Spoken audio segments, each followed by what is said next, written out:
Hello everyone नमस्ते welcome back to Odia food zone. आज आम रेसिपी है स्पाइसी पास्ता। ए पास्ता समस्त फेवरेट नहीं कि पिलारू बड़ समस्ते बेसी लाइक करेंगे। सो चलन देखा ए पास्ता केमती बना जाउची। एटा बनवा बहुत सहज, खाली पास्ता आम पाखे थिले गला। सो आम चैनल को जब फर्स्ट टाइम देखुं प्लीज़ आम चैनल को सब्सक्राइब करूँ, पाखे बेल आइकन को भी निश्चय भाव दबातु। दबाइले आमर नुआ नुआ वीडियो नोटिफिकेशन आ नुआ नुआ रेसिपी नोटिफिकेशन सबू आपण को फोन को जल्दी जल्दी आसी पहुँची जीव। सो चलन देखिबा एही स्पाइसी पास्ता केमती बना जाउची। सो मु एठी 2 कप पास्ता पाई 5 कप पानी एमती मु गरम करची। सो ए पानी रे किछि गोटे 1 टीस्पून एमती तेल देबा आउ किछि लूण भी एमती देबा परे एटा भल भाबे एमती रोलिंग बॉइलिंग हेबा परे एथिरे 2 कप एमती पास्ता देबा। पास्ता एमती बहुत शेप रे मिलुची, मैक्रोनी शेप रे मिलुची आ बहुत शेप रे मिलुची। आपन को जो शेप इच्छा से शेप आपण चूज कर परिबे, किंतु जो शेप हेले भी टेस्ट गोटे। सो एटा सिजिबा पई पूरा 10 to 15 मिनिट्स टाइम लागी पारे। देखंतु एमती जस्ट टच करले पूरा एमती हेबा को पड़िबो। सो एमती हेले पूरा एटा बॉईल हेबा परी। सो एमती बॉईल हेबा परे आकु संगे संगे आमे काढी देबा पानी रु।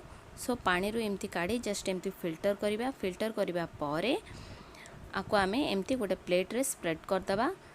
एटा एबे एमती किछि समय एमती ठंडा हवा पई दबा। तापरे गोटे पैन दबा। पैन गरम हेबा परे एथिरे 1.5 टेबलस्पून किछि तेल दबा। तेल गरम हेबा परे 1 टीस्पून एमती छोट छोट पीस करी कटा हेतिबा रसुण आउ एमती छोट छोट पीस करी कटा हेतिबा कंचा लंका भी 1 टीस्पून देबा। तापरे पियाज 1 कप एमती लंबा लंबा काटिकी एथिरे देबा, कारण एठी पास्ता मोर लंबा लंबा नहीं कि सेति पय मु सबु लंबा लंबा देइची। सो एमती पियाज एमती लंबा करी काटिबा। तापरे एमती कैरेट भी मु एमती लंबा लंबा करी काटी नेची सरू करी।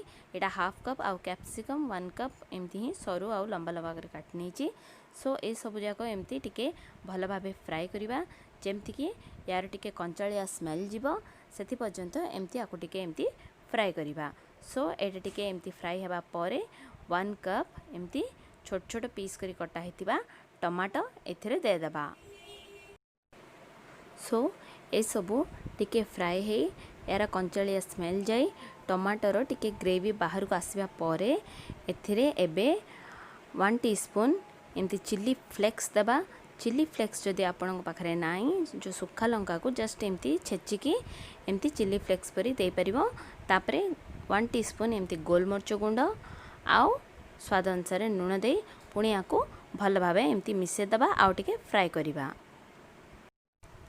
सो एटा टिके एमती भल भाबे फ्राई हेबा परे एथिरे 1 टीस्पून चिल्ली सॉस दबा आउ 1 टीस्पून टमाटो सॉस भी दबा देई आकु एमती भल भाबे मिसे दबा।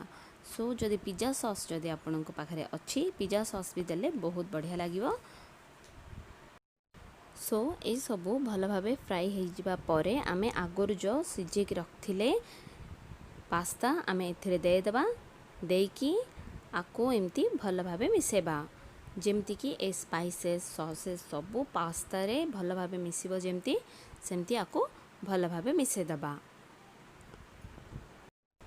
सो मिसेबा परे आ कोन करिबा पास्ता रेडी हो गला। गरम गरम पास्ता को एंजॉय करिबा। सो फ्रेंड्स डेफिनेटली आपण माने भी ट्राई करंतु ये पास्ता केमती आसला मते फीडबैक कमेंट रे दियंतु। वीडियो भल लागले लाइक करंतु, सांग साथी को शेयर करंतु आउ सब्सक्राइब करिया बिल्कुल भूलंतुनी। Anyway thank you so much for watching.